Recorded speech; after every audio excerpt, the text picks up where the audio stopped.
as long as these people remain in power or take charge of our Nigerian military will continue to be puppets. That is why the likes of Burkina Faso are just treating us like it's trash. And it's an embarrassment to our military. And I'm in full support that our military structure network should be located to the southwest or to the southeast because of the lives of these people leveraging and using our military, structure, power as tools to perpetrate their agenda. They all have one thing in common: Islamic agenda. I don't know why they are wired like that. So Tinubu must win the next election, and power must remain in the southwest or southeast for the next 24 years until the likes of these people are old. And they must not be allowed to come close to our government. No, they must not, because coming close to our government is not to better this country or to push this country forward, but to satisfy their own Islamic interest. That is it. That is it. So somehow, some way, I will be using this platform to speak in the favor of the next election. Yes. You wouldn't know now until the likes of Shetima or El-Rufai becomes Nigerian president. You will know what it means to, you know what it means to have radical extremists, Islamic extremists, as a leader.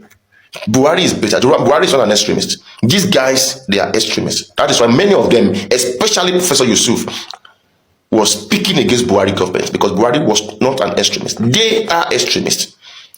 Imagine, Nigeria military cannot defeat bandits. They will fail if they do so. It's a very big word on a global stage. You people are just, you are not speaking in favor of this country. You are just fighting for your own interest. When you see a Muslim scholar or educated Muslim, they went to school. Do you know why? Not to add to the cause of mankind or to add value to mankind. No, they went there because of their religious interest. I've said this before, and many people were angry about it. That is the truth. They are educated just for their own interest, for their religious interest, to push for their religious agenda. Look at Zora Mandani in New York, the one that is coming as mayor of New York. All his education in US all this while, it's not coming to advance New York. It's coming to, push for Islamic agenda. And I want to use this medium to advise all the government in the world and all the military recruitment to be very careful when they are recruiting all these Islamic extremists. They are not being recruited to, receive such training to help your country or to be loyal to your country. No, they are there or coming to receive such military for their own interest, for their religious interest. That is what they do. So please permit me when I say Tinubu must remain in power until 2031. Yes. And I know the guy is trying so much to make sure that power is to remain in the southwest or southeast. And I'm in full support of that. It is either Nigerians decide to unite and deliver ourselves from this affliction called APC, or APC go be the end of Nigeria. Either we chose to come together, mobilize to rescue our life, to save ourselves from this affliction, this curse and calamity we call government. It is either we rescue ourselves or APC go be the end of Nigeria as we know it. Shame on anybody where they defend this level of failure, incompetence and mischief we call governments in Nigeria. Now waiting that they call master strategic leadership be this. Shame on master strategic leadership. In the history of failure in government, the Tinubu-led APC federal government stand out in a class of its own in failure and incompetence. This is real motopark politics. Now the thing when they talk say they go hit the ground running be this. Una don't hit the ground and forget to run.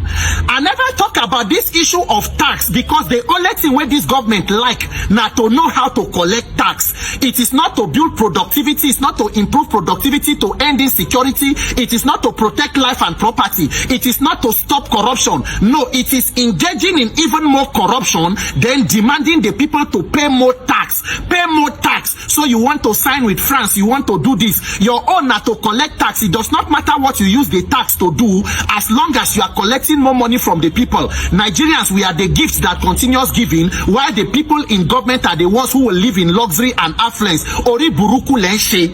That one I never talk about them officially, but you see this tax where they talk of 2026. So Nigerians will resist any attempt to tax us into criminality again for public office holders.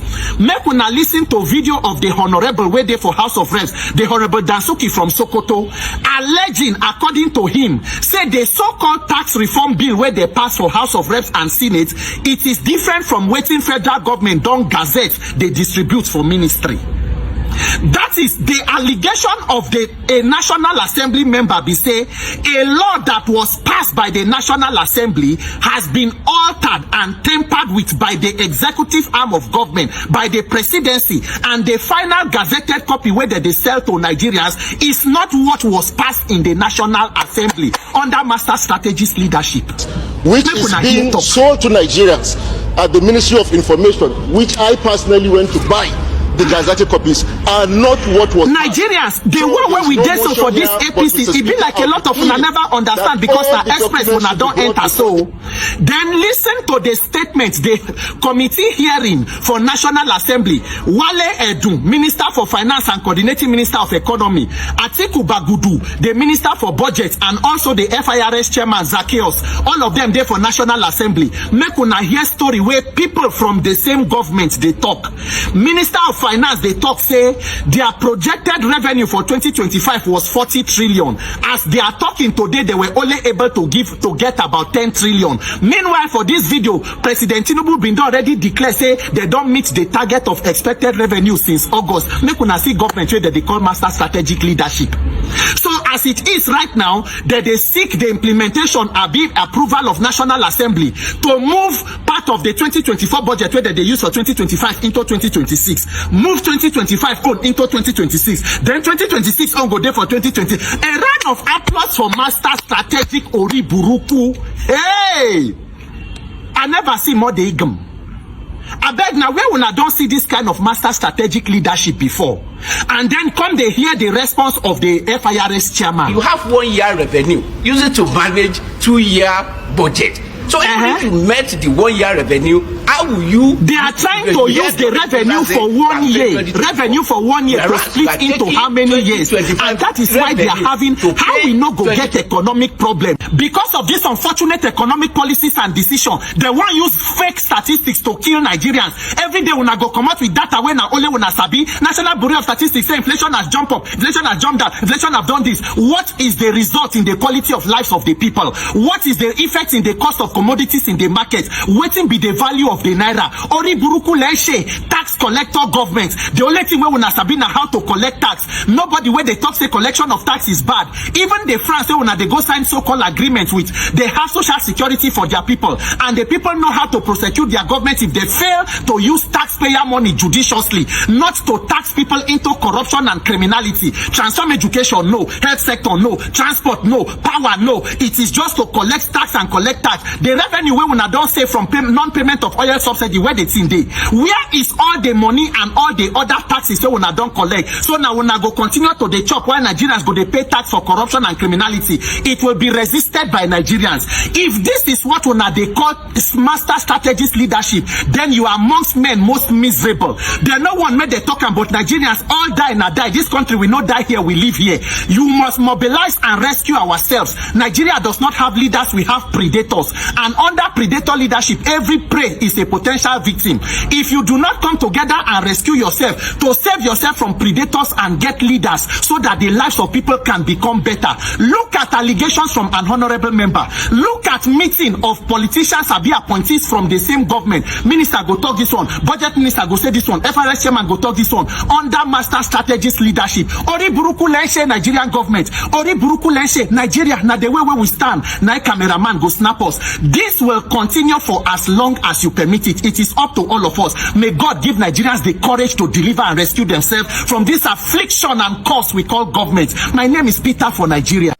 When you present before me bad and evil, and you ask me to choose one, I will still choose bad over evil, because evil is evil. Tinubu is bad, but it's not evil. Look, when Ahmad Gumi came out to say Nigerian military can win war against bandits, against banditry, I was like, what is this guy saying? How could this guy challenge the Nigerian military? And, with such derogatory statements, it's an embarrassment to our military. And I felt that maybe he's speaking in the interest of his Fulani people. And because he has some children that are generals, or maybe almost they are high-ranking soldiers in Nigeria. That is why he's speaking in their favor. But to see another person, Professor Yusuf Usman, coming out to also say the same thing, that military confrontation against Fulani people will fail. This man now, Professor, is equating Fulani civilians with Fulani terrorists. We are not fighting Fulani civilians. We are talking about the terrorists, the bandits, people who are killing Christians in the north. Why are you not addressing that, Professor? Why are you now equating it? Why are you gaslighting? Look at the news that the office of the NSA supply or admitted that they supply arms to the vigilante or to Miyetti Allah.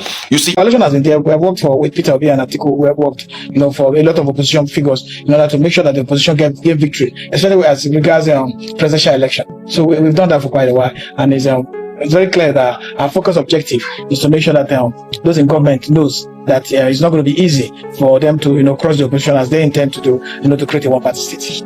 But there are those Nigerians who argue that opposition is dead in Nigeria today. From inside coup, how true is this statement? There are a lot of expectations from the opposition, whether the figures, whether the political party.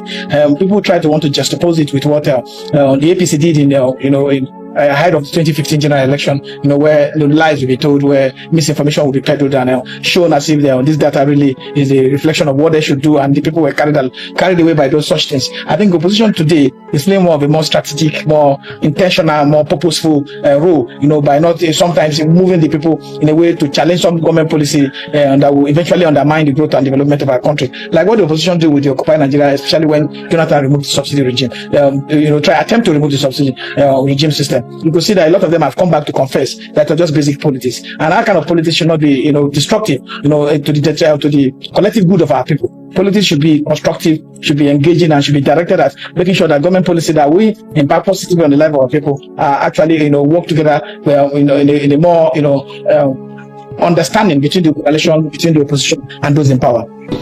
And then you have been quoted as saying President Tinubu fears only one man ahead of 2027 election. Who is that man, and why do you think or believe Tinubu is afraid of that man?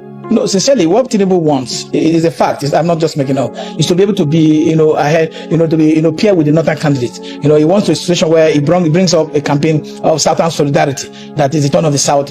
South has 4 years, and that they're trying to remove him because he's a Southerner and all that. And and it seems that the only Southerner that has the capacity to be on the ballot and also be able to challenge him and take over a majority of the vote cast in the South. Because if you look at the data of the last election, in Southern Bloc alone, Peter Obi scored 45.2% of the vote that were cast, while Tinubu was struggling with about 38% of that vote. So you see that when you put them side by side, it is Peter Obi that will be able to defeat the incumbent and then bring a government that will usher in responsible leadership and an accountable leadership that will be transparent. And he knows that there's this mass follower, this organic followership that Peter Obi has among the young people, which he doesn't have. It does declare he doesn't have it. So so it's really on that note that a lot of these parties are in disarray, and it's a deliberate hand of government. The government is using their third-hand agents and all the agents in this political party to make sure that this political party. In my history of being a party manager for over, let's say, 22 years, I've never seen a place where the party comes to almost a situation where their issues cannot be resolved. When parties have specific organs within the party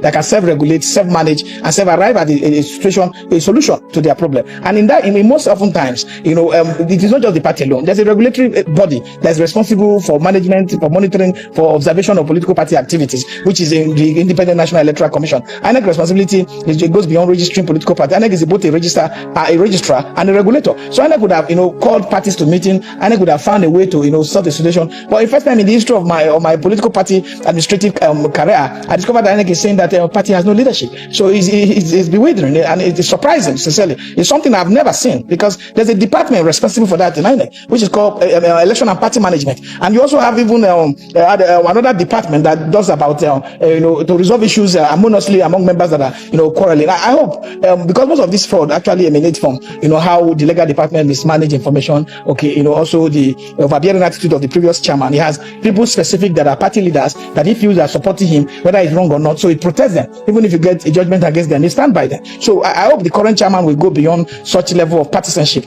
and look at the responsibility of the commission to be transparent, to be open, and perform for the general interest of our good and the good of our people. If you are to score President Tinubu over 10 on security, anti-corruption, and economy, how would you rate him and why? The current economic situation we have, the quagmire that we're facing, sincerely, Tinubu destroyed the economy. Tinubu destroyed the economy because Tinubu is a person who got into government and he didn't have plan, he didn't have policy, he didn't have programs. I think he thought that government would have been, conducted through his whims and caprices, where he dictates and whatever I say become a policy. But it was a developmental expert. I know that you need to look at the impact assessment of every policy that you take and how it will affect the downtrodden, the lowest of the people in the society. You don't just take policy because you felt, you have now assumed power or the authority of the president. They look at the very hasty, the very irresponsible manner in which the subsidy was removed. That day, you can fact check me any day, anytime. The filling stations increased their cost of transportation by almost 300%. And that has to do with those who earn 100,000 who stays in Yanya, those who earn 100,000 who stays in Kowa, who have to come to work, those who are in Gwagwalada who are working in Wusetu, who have to come to work. And that also drive into how much they can save. And that cost of transport affected the cost of goods and services. Affected because if you look at transport is a very, very important system within the economic structure of any society. Because when you increase the cost of carrying a basket for tomato from just when it was 500 naira to 3,000, you know what will affect? They will transfer that cost to the end user, to the consumer, which will now bear the burden of such skyrocketed cost. So his removal and his policies had no human face. He wasn't looking that there were masses in this country that had to survive after he does whatever policy removal he was going to remove. And welcome back to the channel.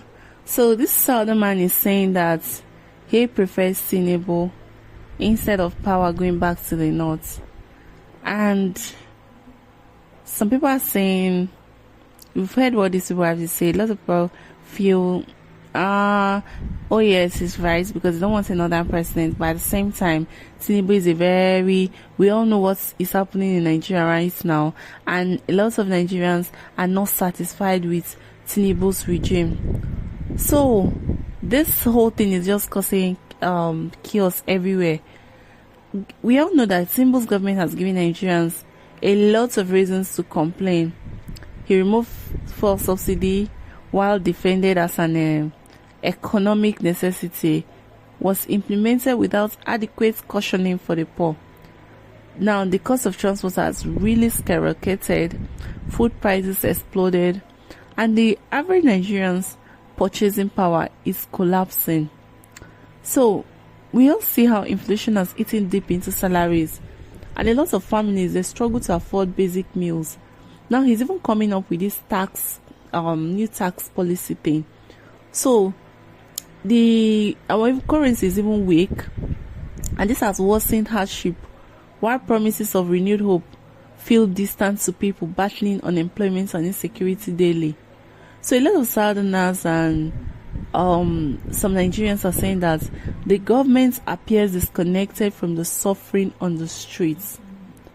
The perception that policies favor elites while the masses bear the pain has damaged trust in Tinubu's regime. See, the issue of insecurity, that's another thing that this Tinubu's administration has brought, and lots of it. See, the banditry, kidnapping, violent crimes remain widespread. People don't feel unsafe.